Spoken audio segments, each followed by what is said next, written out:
My dad was out flying it, and it did not go so good. My dad was making an approach for landing.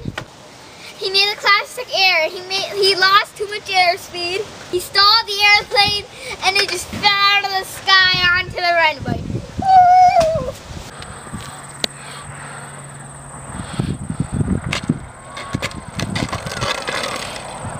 Ouch. He just wasn't paying enough attention to his airspeed, and then it crashed. The back right wheel's collar just exploded off. And then the empennage hit the runway, and crack! It tore off the horizontal stabilizer.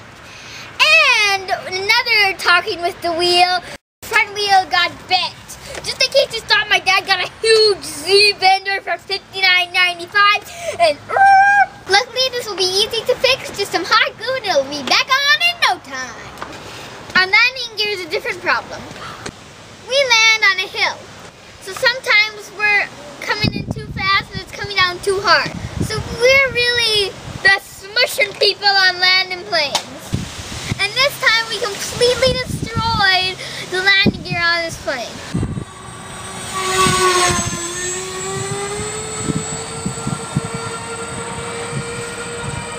We stripped the servo and one of the wheels. We busted this one off.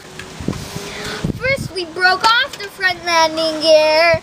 The plane actually did. And the next worst thing that possible that could happen is we bent. So if we're going to fly our plane off this flying hill, we're going to have to rethink our landing gear.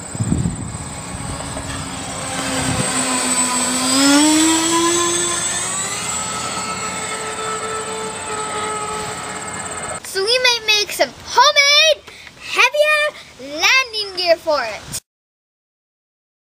The landing gear might be fine for somebody who flies on a nice flat runway. We're going to change